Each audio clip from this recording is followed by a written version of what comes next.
Hello, everyone. Welcome to Jaws Christ Talk. Thank you for joining us for this episode of Christ Talk on May 13th, 2024. Today I have Alan Ty with us. Alan is a scientist, and we've been actually covering Hugh Ross's book called Navigating Genesis the last couple of shows, last couple months. So we're back to doing that again. And because it's a very interesting subject, talks about where did we come from? Where did we start? So special thanks to Wingate TV, Transform You Media, Zach with Pack Channel, and Jay Stoyhan with the Disability Channel for hosting our shows. Okay, let's continue. Let's get back on here. Navigating Genesis, Hugh Ross from RTV, Reasons to Believe. Under my name, you can see it's John Tarr, and that's my website. Under Alan, he's got his website, scienceandlife.org, and you can connect with him off of his website, and he writes all kinds of interesting blogs and stuff like that too. So we are on Navigating Genesis, and we are on Creation Days 3 and 4. Mm-hmm. Yep. Hello, Alan. It's good to see you again today. Hi. It's very happy to talk to you and the audience to talk about Genesis. We are still in chapter 1, but today we will talk about day 3, and if we have time, we'll cover some or part of the day 4. So that is really amazing. The more we understand science, the more we enhance our faith, substantiate our faith is not supposition, but with evidence based and objective, in addition to subjective experience with our Creator. Yes, very good. I'm going to read the first paragraph here. Sure. Alan. Very good. Yeah. It says, with low light penetrating the unbroken overcast with the buildup of appropriate atmospheric gases and the removal of other gases, and a firmly established water cycle, the stage is perfectly set for the advent of land life. All Earth needs is a place to put it.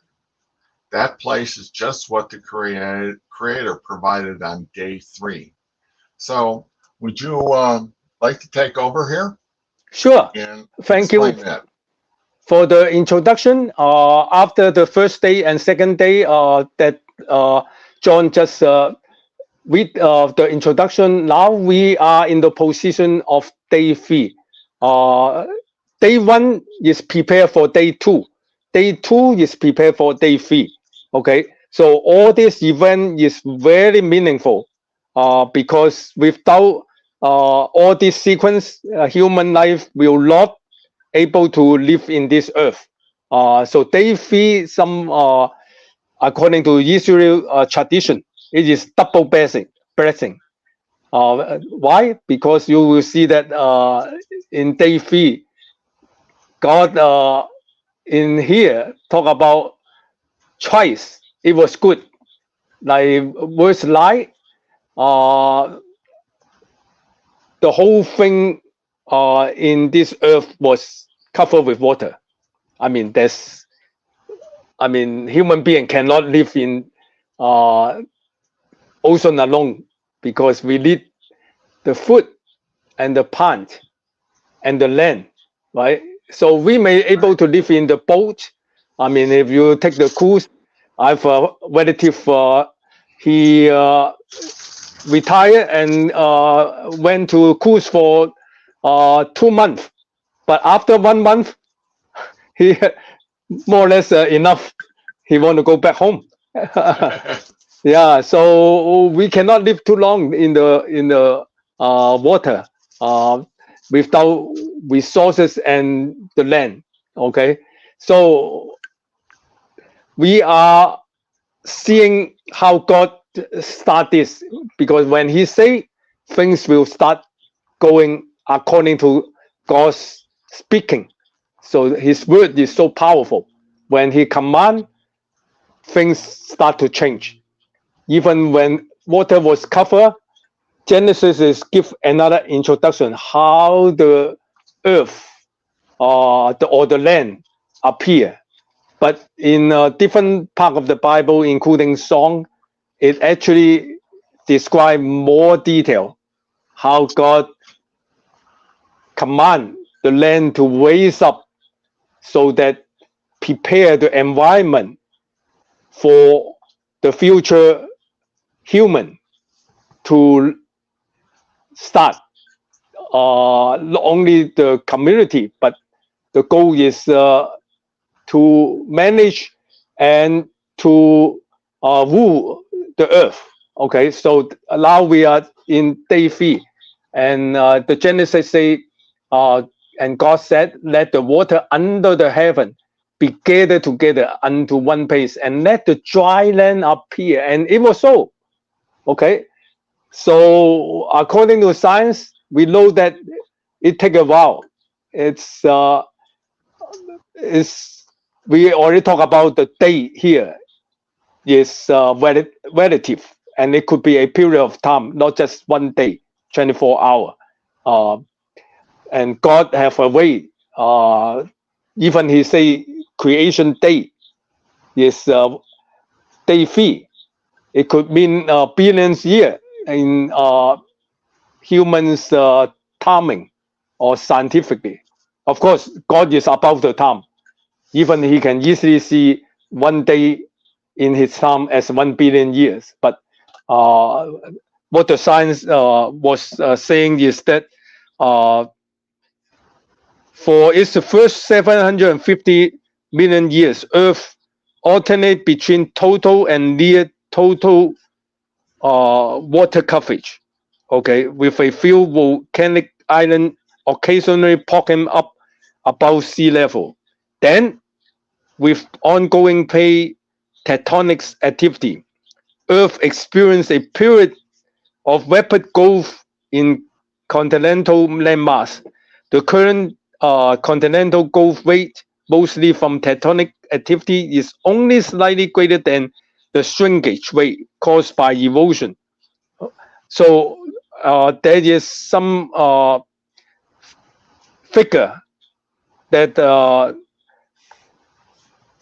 display the graph, the x-axis.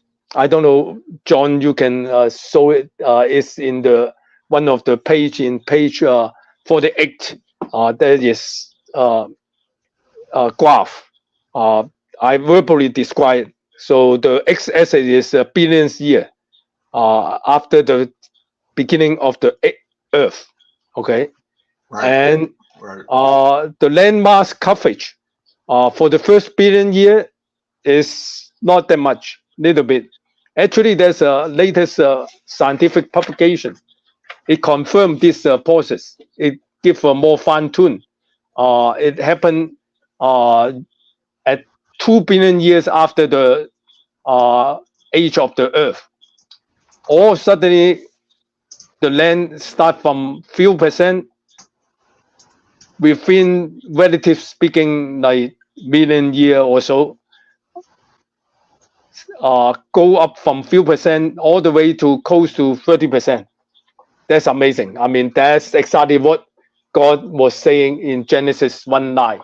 Okay, so I mean, this water was under God's commandment that it had to gather together in one place, and all suddenly the tectonics, the movement of the land, it forced the land to move up, and some of them move up into some mountain. Some are more flat. Okay, so you can see Grand Canyon or Phoenix. Phoenix, there's some mountain. It just It used to be under the sea. Okay. Right. Even the highest mountain in Asia, they also find the evidence they were under the sea. That means at one point they were completely inside the ocean. And then they start raising up, just like God say in here. And verse 10, Genesis chapter 1, God called the dry land earth, and the gathering together of the water called the seas. And God saw that it was good. This is the first good in day 3. Okay. So it's very simple, 2 words, but it fully agree with what the latest scientific. So how they determine what kind of evidence the scientific community publish is using the isotope. The team they published a paper just not too long ago, only within 5 years. This team analyzed both oxygen isotope 18 to 16, and also oxygen 17 to 16 ratio in the so-called the sample collected deposit. They use extensive sample of this deposit to find out, like they drill the hole from all 7 continents, very deep into the underground. Okay, and then use this soil and detect the isotope. The combined use of 2 oxygen isotope ratio enabled the team to determine exactly how the shade deposit will form. This knowledge allowed them to accurately reconstruct Earth's past surface condition. So the 17, the graph I was discussed earlier, even more fine-tuned the growth history of Earth's continent landmass based on the data is presented in one of the research paper in geophysical research. Okay, so this today this exactly what the God said. And then any question, John, up to Nope, here? I'm just listening to you. Okay. This is day 3 that we're doing this. Okay. But day 3 is two things happening. Okay, remember the day 1 is only focused on the light, which is important, and then the second day is focused on the sky, the water separate. At that moment, the water on the heaven or the sky is more the vapor, the cloud, like today, and but the ocean was still covered the whole land. But day 3 right now, after the 2 verses, 9 and 10, then it was good, and the second thing happened. Okay, and God said, "Let the earth put forth grass, herbs yielding seed, and so fruit." that's where day 3 is, where dry land came in. Exactly. Without dry land, you cannot have tree. Think about John. I saw you in the Facebook show some of your planting on your backyard, right? Yeah. So you have to water it, but you have to put some hole in your container. Without putting the hole, when you have too much water, what will happen to your plant? Yeah, it floods it. Floods it, and it may go a little bit and then die. Yep. Because it's not strong enough. So that's why all the plant need a dry ground, right? Yeah. So you look at the ocean. There's a little bit plant, maybe seaweed inside, but it won't prepare for the future human life or animal life. So that much. So that's why verses 11 say, when there's a grass is amazing. So many grass. The grass is useful for all the animal at that time. Most of the animal feed on the grass. Okay, yeah. So this, of course, there's some tree, and the tree bearing fruit. We are so blessed with Arizona or California. We are so close. We have all kind of fruit tree. Okay, orange, lemon. Actually, Arizona is famous for citrus, right? So you can, as long as you have water and soil and land and the sun is already there and the sky already getting ready for more tree. So when we have food, so that's why if you look at that, how can evolution to generate the orange or apple? There's so many good food, right? We can some are even more watermelon and strawberry, all kind of thing, you name it, right? So if you are tired of one food, you just switch to another one. There's so many choices, right? So God is good. Evolution, I mean, how can evolution somewhere they don't have strawberry become apple? What? That's impossible, right? So have to have a design. Just look at this. God commanded and bring forth, right? The earth bring forth. Yeah. I mean, I'm a physicist experiment. I know it's even I'm not biology. There's no way you can change evolution from almost nothing, single cell to something. Plant. Alan and I met through RTB, our local chapter in Phoenix, Reasons to Believe, and it's people that are very Christians that are very interested in science, and that's how I met Alan. What a lot of people don't realize is Alan and I believe that we're what they call old earthers. We believe that the earth and the universe is billions of years old.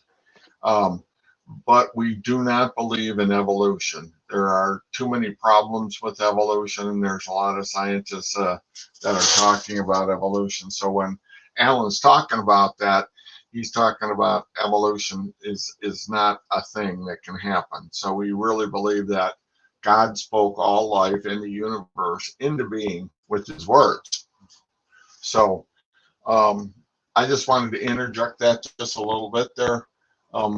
And you're talking about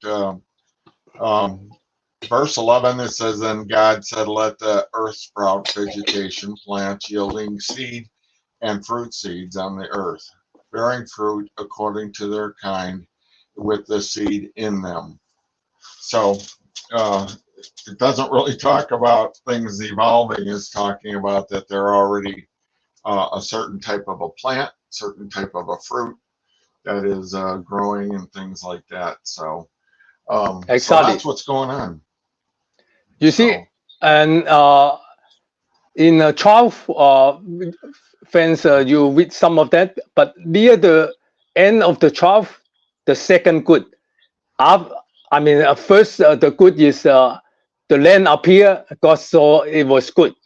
And verse 12, and bearing fruit, the tree bearing fruit, wherein is in the seed thereof after they can, and God saw that it was good. This is the second good. You know why? I don't know if you go to some Jewish wedding. Some very traditional Jews, they like to marry on the wedding on Wednesday because double blessing. Cool, don't want a double blessing, but it was double good, right? So I learned that when I investigate the Genesis. Then okay, that's the tradition. I mean, most people, American, they like to marry on Saturday. I understand. I mean, people get a holiday to John or Friday, right? Near the long weekend. But Jewish tradition, they like to wear the wedding on Wednesday because of signify the third day, just a representative that God bring the land, and then in the land, he command or bring forth, let the earth bring forth all the goodies, all the good things that a human being enjoy. Okay, so this process actually in the past thousands of years before scientists had any clue about either the origin of the timing of the continent landmass growth, we see a depiction of the big full event in Genesis 1.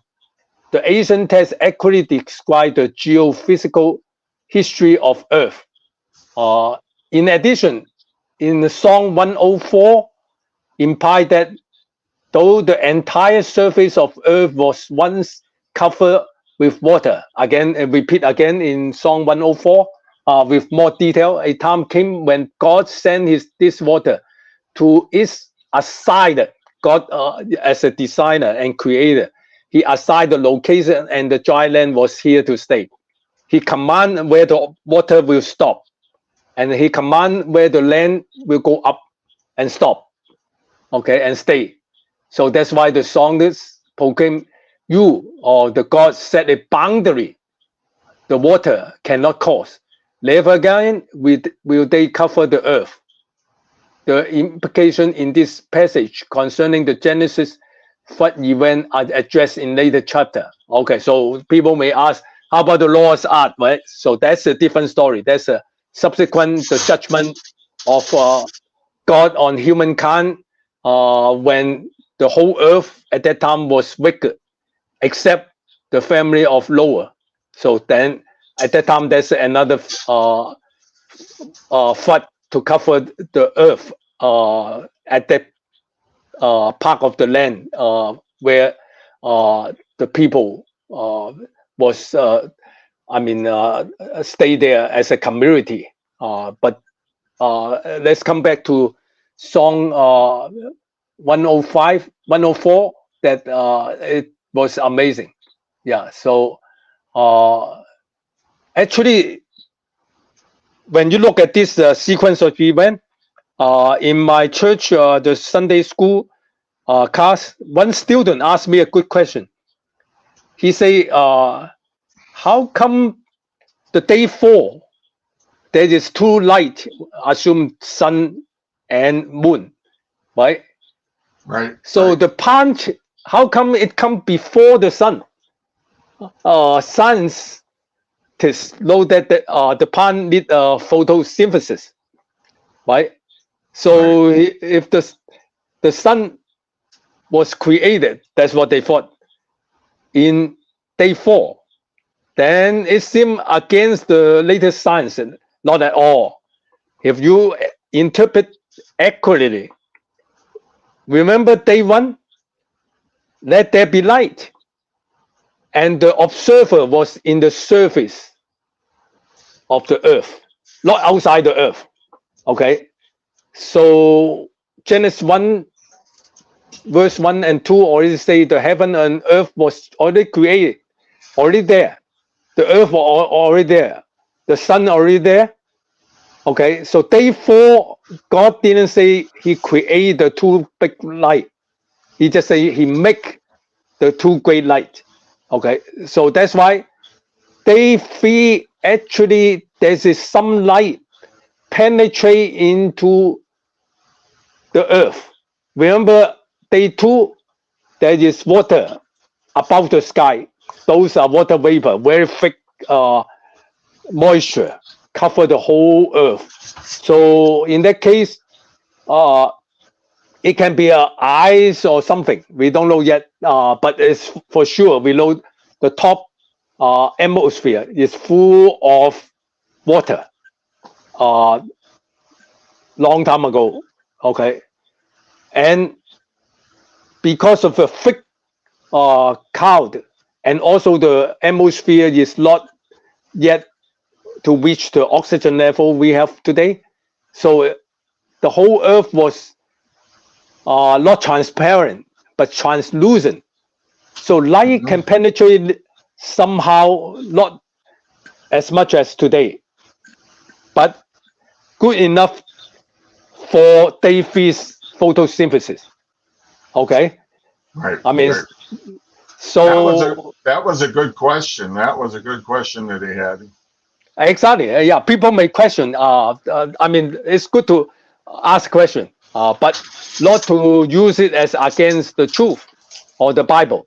Okay, so we can interpret it correctly using the observer approach, which is at exactly the surface of the ocean. Okay, so then we can understand now with some kind of partial light. John, you go the punch, right? Sometimes before they start, uh, you don't need too much light at the beginning, right? Right. You can go some punch, and even some of the punch, they may not have all the light in Phoenix. It may be 10%, 20% of the light because Arizona is exceptionally bright. But if you go to Seattle, it's very cloudy most of the time. But I was in a less rainforest. They call Olympic National Park. I don't know you went there. You can Google it. I was there. Wow, I was surprised. All the tree, even in Seattle near the ocean, it was cloudy most of the time. Okay, but the tree was so high, so strong. I enter. I mean, I don't see much sunlight because it was translucent kind of. So, but the pine was there. I was amazed. Some of the trees is more than 100 feet or even 200 feet. Right. Yeah. Yeah. This is not the redwood in California, which you have more sunshine. This is in Seattle. Seattle is always cloudy. Okay. Even in summer. So the tree still can grow. So that's why day one have some kind of light already appear. And it gives the tree enough energy to produce not only food. Here he didn't say that yet, but scientists know that the tree most important is produce oxygen. At day 3, the oxygen level is not good enough for not only human, but not yet good enough for animal. Okay, so we got at certain time during the period of the Earth history, let certain tree appear. Maybe some of the tree or plant already extinct, but at that moment, to produce enough oxygen, you need a lot of tree.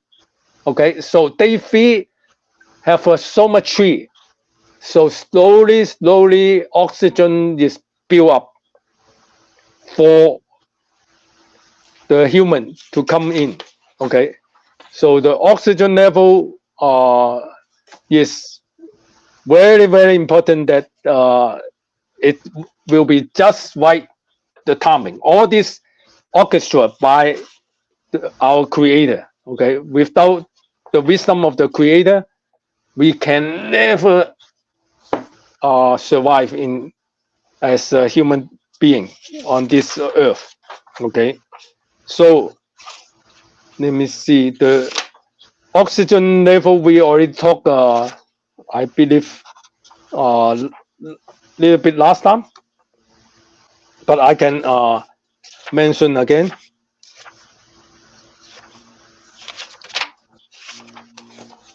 Yeah, that's very interesting. When you were talking about a garden, seedlings need not have very much light. In fact, they're better if they start out in the darkness in the ground. Right. And then as they begin to grow, they need more light. So it's just following right along with what the Bible's saying here. Right, that's why. Okay.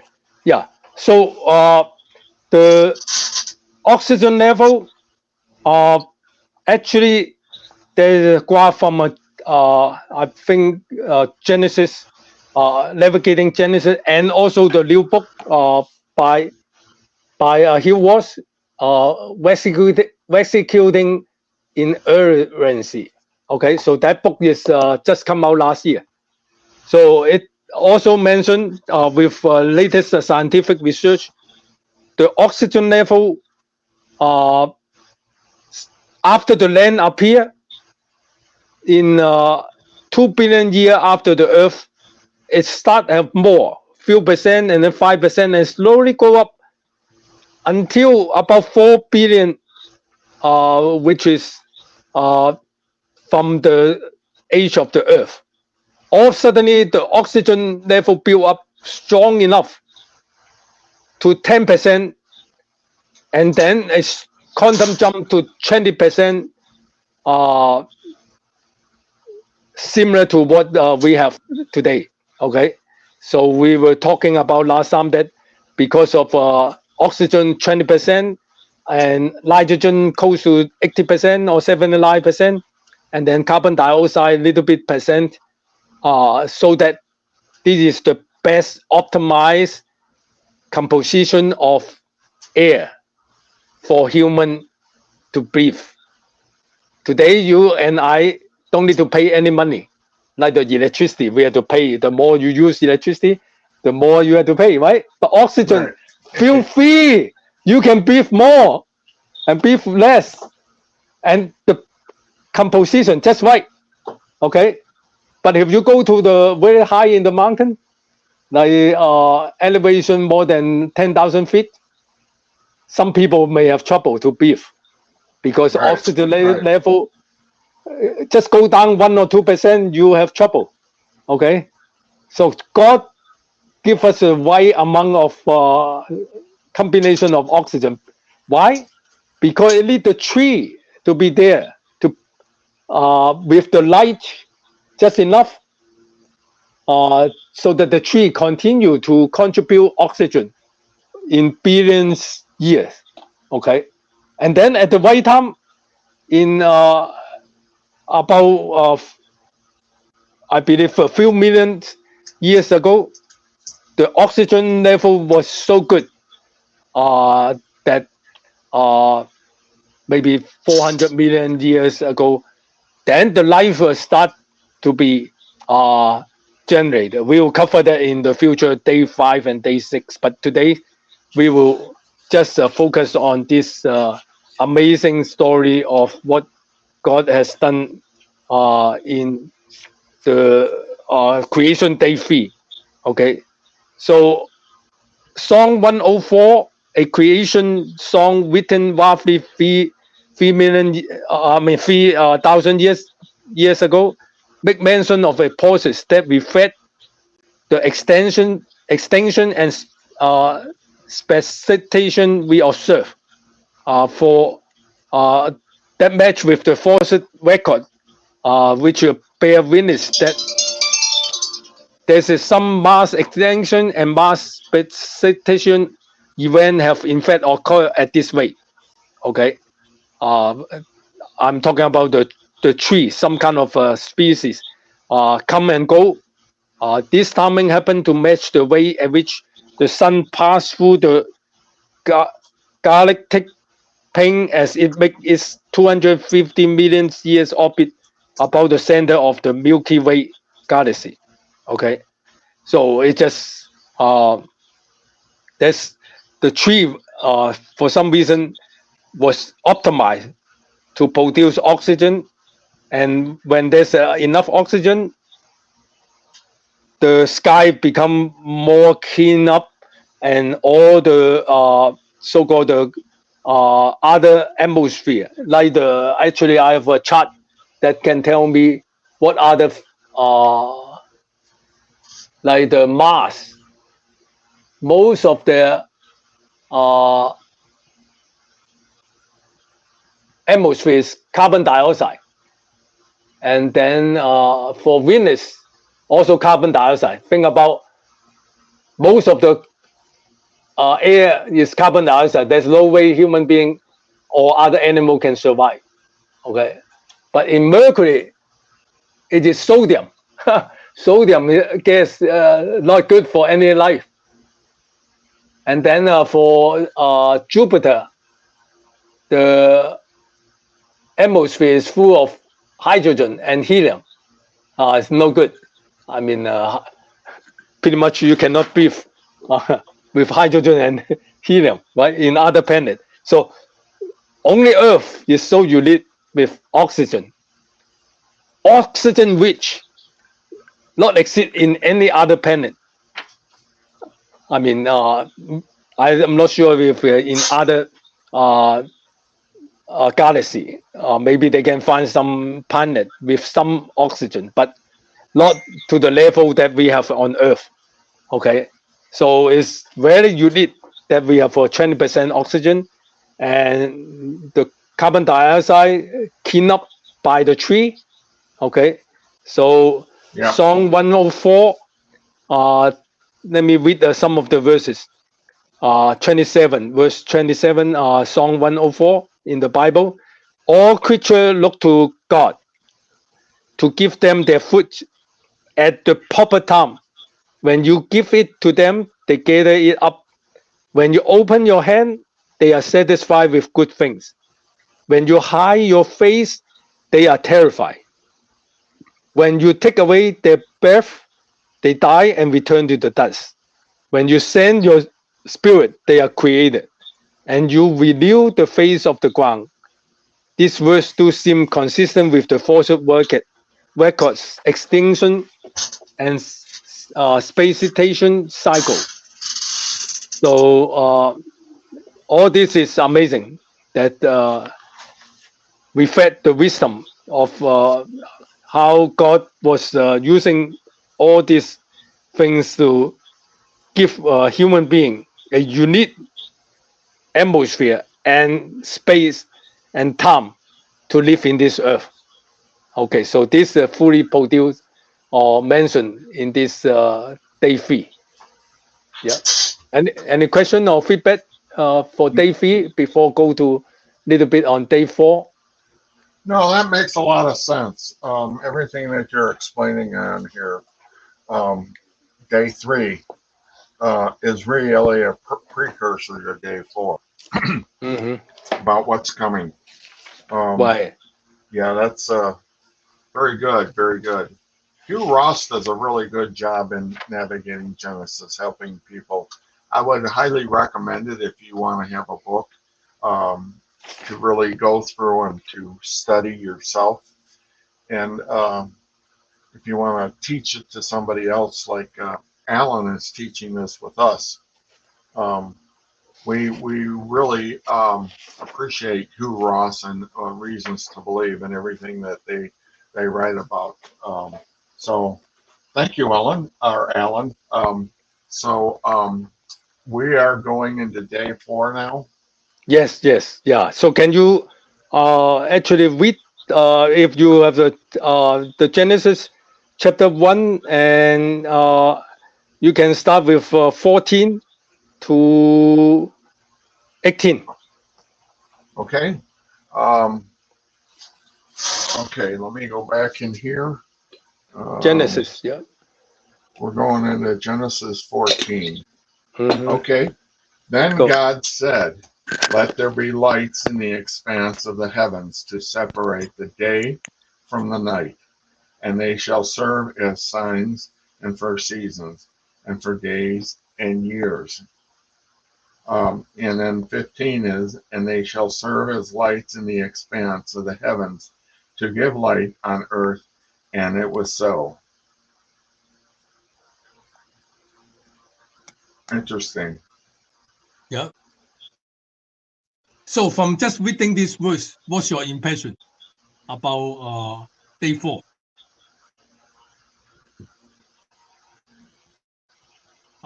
John, what's your impression about this day 4 by just reading these few words? What was your question? What was your question again? I mean, after you read it, what do you think? What's your impression about day 4 from these verses? Yeah, well, that's the sun shows up, and so does the light from the moon. Right.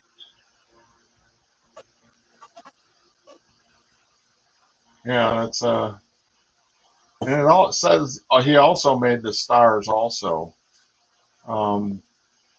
Now, is he saying that he did make the rest of the universe until day 4? Because my belief has always been that the universe was actually made between Genesis 1 and 2. Right. Okay. Yeah. So anyway, so the light in the sky. Actually, I don't know if you read the news lately. There's some kind of northern light. Not supposed in Phoenix. You live in Phoenix for a long time. Usually, you won't see any northern light, right? But Yeah. why recently in the Facebook, everyone put some picture. Of course, the picture may be enhanced. That means you in, make it saturated with the color. Okay, but I try to go out at night. It's too much light in my community, so I can barely see any northern light. Yesterday or the And day that's before. because of the solar flares that have been happening the last few days. Exactly. Yeah, that's right. So you can see why there is northern light because of extra sun activity. They shooting the radiation into the earth, and because of the magnetic field protection of the earth, so most of the time they are distracted. But this time the activity is so strong, it can shoot into the atmosphere. So that's why in Phoenix you see it. Most of the time it's in the near the North Pole and the South Pole. You can see the northern lights dancing around. Uh, it just show you how much God creator give us the atmosphere to protect us. Sun is very important. The great light with the day 4. Okay, but at the same time, it is also very strong in power. It have all the heat and light coming because of the so-called the hydrogen fused together with hydrogen to form helium. It release extra energy. Okay, it's basically is a fusion process to produce so much light. But at the same time, they generate a lot of radiation. Okay, so this radiation without proper atmosphere, most of life will die. Okay, it's not fun to have see the northern light once in a while, but if you all the time under this radiation in your life, you cannot survive. Some Right. people in the past, because of the nuclear uh, mess, uh, they live near the sites that have new uh, radiation because of the didn't proper treat the nuclear plant. So a lot of people have cancer. Okay, because of the radiation. Uh, the percentage is much higher than the regular population. Okay, so the sun is so powerful, but at the same time, God give us a shielding, a deliver from this uh, unwanted radiation. Okay, so for the many million years after the light first appeared surrounding Earth, the sky would have continued to look like a healthy overcast of a stormy day. Certain atmosphere constitute, along with air temperature, pressure, and humidity, would have prevent any break in Earth's cloud cover. And full time, however, change in this and other environmental factors such as stability of air temperature and pressure, plants increasing consumption of carbon dioxide and water vapor and production of oxygen, as well as decreasing volcanic activity, would have brought about another major atmosphere transformation, this time from translucent to transparent.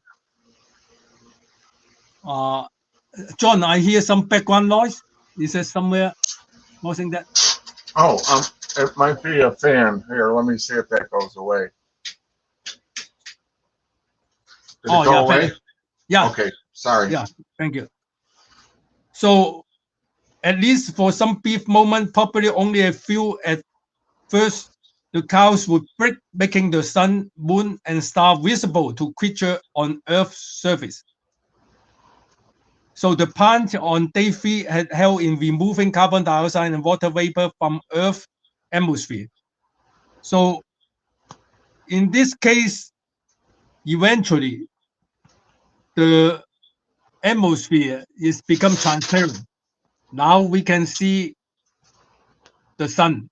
So that's why in day 4, the one you just mentioned, God make, you see, 16 make that means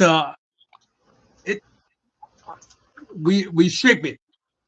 Okay, so we see the earth, see the moon and the light as two great light. Okay, so maybe God also put some optimize so we can see it as today right now.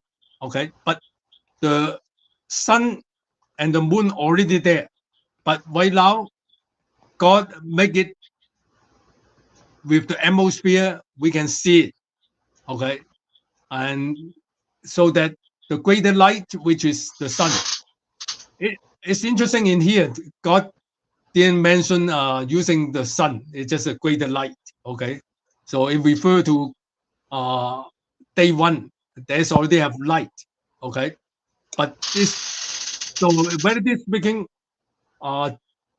during the day, the light is brighter than day 1. Both are light. Okay, but at night, there's after evening, at night, you see the lesser light, which is the moon, right? We need the moon also important for all the animals have the some kind of sense of identify as season. Okay, so that's why 14, let there be light in the firmament of heaven to divide the day from the night, and let them be for sign. The purpose of the sun and the moon is for sign and for season and for days and years. Okay, so that's why in Phoenix we have a different season, which is good. I mean, Yeah. you don't want a Phoenix. You don't want Phoenix summer 120-degree whole year. Yeah. Right? Yeah. Then you want to move, right? You want to move to other places, but we know that summer is only 2 or 3 months. After that, Phoenix is still okay to live, right? You're right. Yeah, yeah. And we had to pay air condition. I mean, the bill in the summer is higher, much higher, right? Right. But at least it's not the whole year. It's only a few months. Oh, yeah. Yeah. We're getting ready to head into that, Yeah. you know. Yeah. Now, So in day 4, God miraculously to align the earth, the tilt angle of axis of rotation is, if I remember, about 23.5 degree. When the Earth was self rotation axis. So this is just right when the Earth was moving around the sun, so that we have 4 seasons. That is amazing. Okay. So yeah. without this arrangement, we look at the Mars. They the angle is completely messed up. So the temperature was completely either too hot or too cold. Okay. So only the Earth is so unique, and we are in the right time. Maybe millions years ago, our axis of rotation is not that great. It may be ice age or too hot. Okay. But right now, in this few thousand years of human civilization, when the sun and the moon appear in the atmosphere just like today, we are in the perfect condition for human to appear on Earth and form a civilization. Because God prepared for his children on 6th day. Right now we are in the 4th day. And 4th day is very important. Without the sun and the moon, we cannot, I mean, pretty much we're done. If you think about if you live in the Mars, either too hot or too cold, okay? Because we don't, Mars don't have an atmosphere. Let me read you the temperature. Yeah, our planet Earth really lives in our solar system. It really lives in what they call the Goldilocks, in the Goldilocks part of the solar system, that the sun has to be the exact size that it is. The Earth itself has to be the exact distance from the sun that it is. And we have to have a moon that is the size that it is, and the same distance from the Earth. And we just had a solar eclipse here about a month ago, and it was talking about if you were in the totality of the eclipse, that it would just barely cover the sun, which is amazing. And also, we have two super gas giants, which we have to have, that act like magnets for all the meteors that go through. And our moon acts like a magnet too. So all these things are in the Goldilocks zone of our solar system.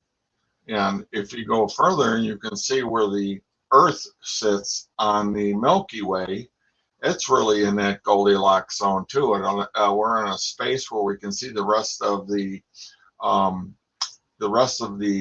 Milky Way. So I just find it interesting the way God set it up, and that's why repeating this and saying that there are more planets out there that could very well have life on them. I don't think so. It's very complicated, what's going on and where our solar system and what makes it so perfect for us to have life on this planet. Right. Well, in the Mars, the temperature, the range, the highest is about 63 Fahrenheit. The highest. It's not bad, the Mars highest. But think about it, the coldest temperature which most of the time the Mars have is minus 225 Fahrenheit. Versus the Earth, the lowest temperature on Earth, maybe near the pole, is half of that, minus 126. Okay, it's still that's the coldest. That's the coldest place on Earth. Yeah, that's why. I mean, people don't live there. People most of the time live within the range of 120, like Phoenix. The sun, yeah. The Earth is highest temperature is 136 Fahrenheit. Okay.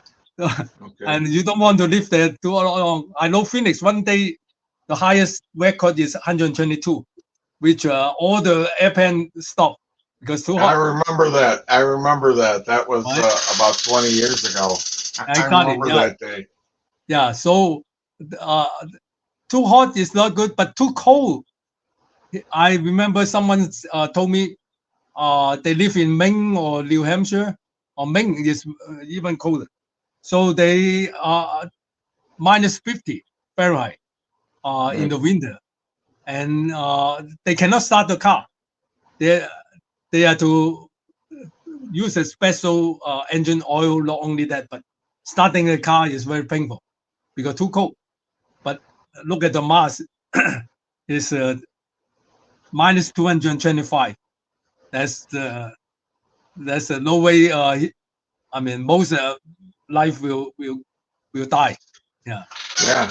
I the other day I was surprised at how on Mercury, the planet Mercury, the temperature on the sun facing the sun is like 200 and I don't know 250 degrees, but on the dark side of Mercury, it's down to like minus 130 or something like that. I was like, oh my gosh, that's crazy living if you had to be on that planet, you know.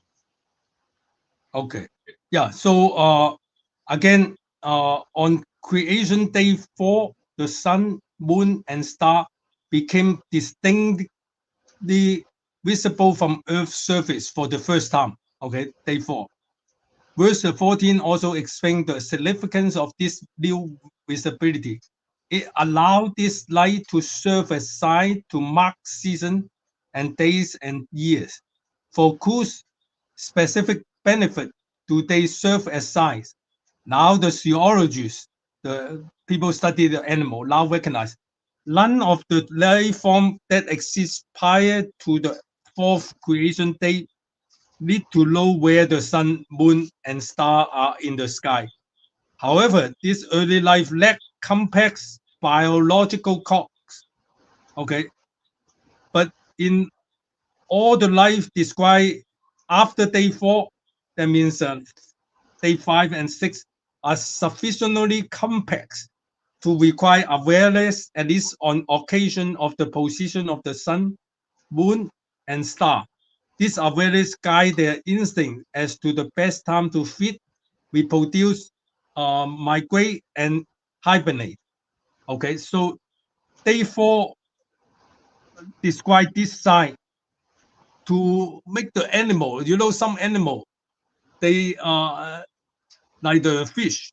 They at certain time they have to swim to, for example, the certain river in Sacramento, not Sacramento, sorry, near the Bay, the north part of Bay Area, or even Seattle area. So how do they know, right? Or some bird they from the location of the season, they know how to fly. If it's winter, they fly south.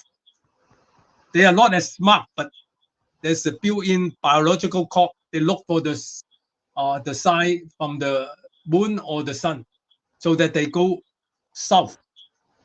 If they go in the winter, they go north. In the north atmosphere, they will freeze to death.